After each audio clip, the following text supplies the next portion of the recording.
as a cultural manager of one of the biggest festivals in the world, it's really fascinating to go and sit in a jury for 2 weeks and to really focus on an instrument and on the music, on the scores and all the technical details, and trying to come to a very good decision. It's very, very difficult when everybody's so good, and to really find the best possible decision. And you have to find that yourself.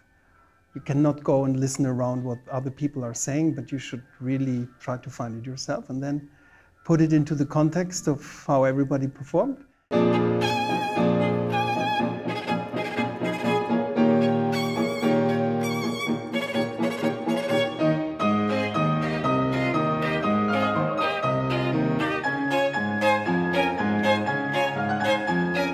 The Tchaikovsky competition is a fascinating competition.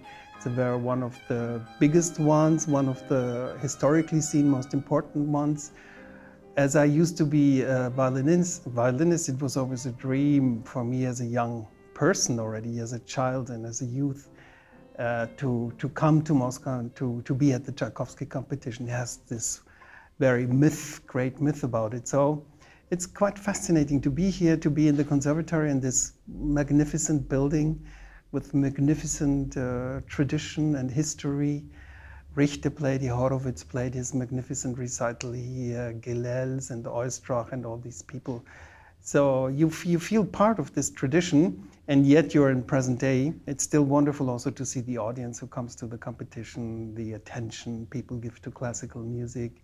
And I enjoy being in that jury, you know, with great violinists, and to get to know them a little bit personally. And that's very, very fulfilling, I must say.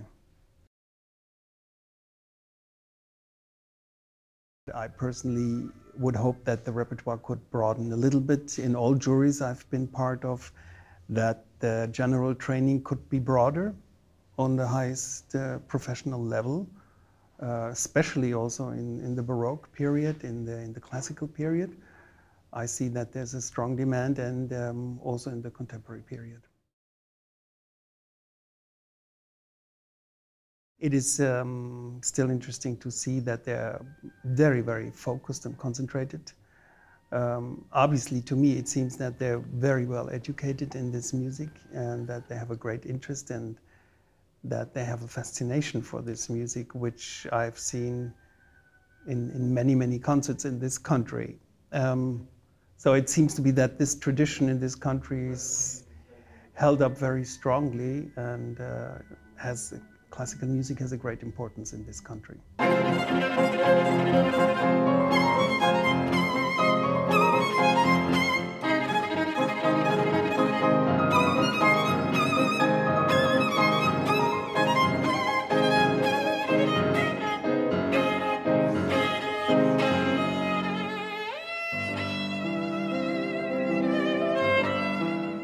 To just keep working and keep learning, and never think that the process of learning has ended or has stopped, because you will never end learning. And especially in the world of musical interpretation, there are always new ideas coming up, new discoveries.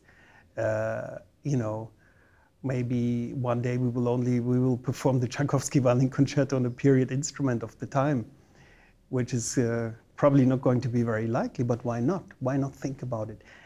Always to be curious, always to look ahead and think ahead, and think what is going to be new tomorrow, and where is my role also in the society? What do I give? Why am I doing this profession? Am I doing this for my own pleasure? Am I doing this for an audience, or do I have a bigger role to play?